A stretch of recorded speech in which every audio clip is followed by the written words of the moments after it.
Can be demolished when I snap its fucking 渦巻きナルト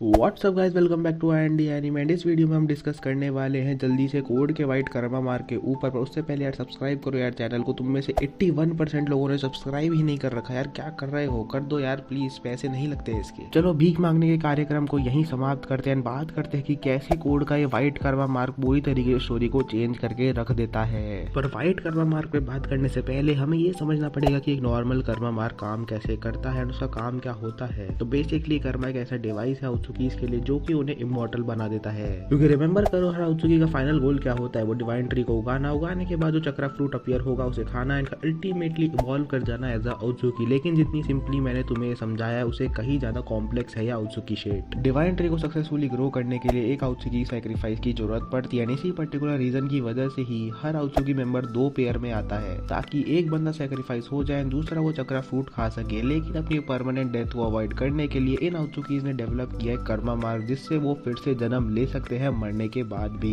and जिस भी person पे वो कर्मा मार्क प्लेस होता है वो ऑब्वियसली कुछ हद तक तो आउत्सुकी की पावर यूज कर पाता है। लेकिन जब कर्मा प्रोसेस 100% कंप्लीट हो जाता है तब वो आउत्सुकी जिसने कर्मा मार्क प्लेस किया होता है वो उस पर्सन की कॉन्शियसनेस के ऊपर ही टेक ओवर कर लेता है। मींस की बॉडी भले ही उस इंसान की हो लेकिन जो सोल होगी वो आउत्सुकी की हो जाएगी। एंड ऐसे ही सिंपली कर्मा मार्क वर्क करता है ना। एक नॉर्मल कर्मा मार्क लगाने के प्रोसेस का सबसे इंपॉर्टेंट रूल होता है कि एक आउत्सुकी सिर्फ एक ही जगह पे एक टाइम पे अपना कर्मा मार्क लगा सकता है। मतलब वो ऐसा नहीं कर सकता कि उसे जो दिखे उस पे अपने कर्मा मार्क लगाए जा रहा है। ना ना ना, ऐसा वो चाह के भी नहीं कर सकता। लेकिन हमें देखने को मिलता है कि इसी रूल को हमारा इशिकी टोटली ब्रेक करता है with the help of Amado and उसके साइंटिफिक निंजा टूल्स। नो, क्योंकि जिगेन की बॉडी इशिकी की कर्मा मार्क के लिए कॉम्पेटेबल नहीं थी, इसलिए उसे इतने सारे लोगों पे अपना कर्मा एक्सपेरिमेंट करना पड़ा। लेकिन इस कर्मा एक्सपेरिमेंट का एक ड्रॉबैक ये है कि जिसकी भी बॉडी कॉम्पेटेबल नहीं होती है उस पावर को इनहेरिट करने के लिए उसकी उसी टाइम पे डेथ हो जाती है। बट हमें तो चैप्टर 55 में बताया गया कि कोड के ऊपर भी एक्सपेरिमेंट किया गया था। एंड इसी चैप्टर में कोड भी बोलता है कि वो तो एक फेल्ड एक्सपेरिमेंट है एंड वो कभी भी इसी का वेसल नहीं बन पाया था कवाकी की तरह। तो कोड के ऊपर भी एक्सपेरिमेंट किया गया था, उसके ऊपर भी एक कर्मा प्लेस किया गया था एंड उल्टा वो फेल भी हो गया था। लेकिन स्टिल हमारे कोड की जान नहीं गई। अब कैसे नहीं गई आई डोंट नो, लेकिन जान जाने के बजाय उसे मिला एक white special suspicious Karma mark. Now ये व्हाइट कर्मा मार्क है क्या? तो सिंपली पुट इसी कहता है कि ये व्हाइट कर्मा मार्क मेरी लेगेसी एंड ये लेगेसी तुम्हारे अंदर बसेगी in the form of pure power. And इसी की हेल्प से जो आउत्सुकी की विल है वो कोड आगे कैरी करेगा इशिकी के मरने के बाद। ना इशिकी के इस स्टेटमेंट का मीनिंग निकलता है कि इवन दो कोड का white karma mark failed Karma है, लेकिन इस व्हाइट कर्मा के चलते हमारा कोड जो है वो इशिकी की पावर्स को इनहेरिट करेगा फ्यूचर में। बट इशिकी ये भी कहता है कि मेरी सोल अब कुछ ही देर में कंप्लीटली एक्सटिंग्विश हो जाएगी। विच मीन्स, अब मेरी बात तुम लोग ध्यान से सुनना कि इवन दो कोड के कर्मा मार्क से उसको इशिकी की पावर मिलेगी, लेकिन टू टॉप इट ऑफ कोड अपनी कॉन्शियसनेस भी नहीं खोने वाला है जैसे एक नॉर्मल वेसल खो देता है वेसल कंप्लीशन पर। एंड यही चीज इस व्हाइट कर्मा मार्क को इतनी ज्यादा स्पेशल बनाती है क्योंकि ये तुम्हें लिटरली अलाउ करती है गॉड की पावर को यूज करने को। एंड इसकी लिटरली कोई साइड इफेक्ट्स भी नहीं है। मीन की कोड इशिकी की पावर यूज करेगा लेकिन इशिकी उसकी बॉडी के ऊपर टेक ओवर भी नहीं कर सकता।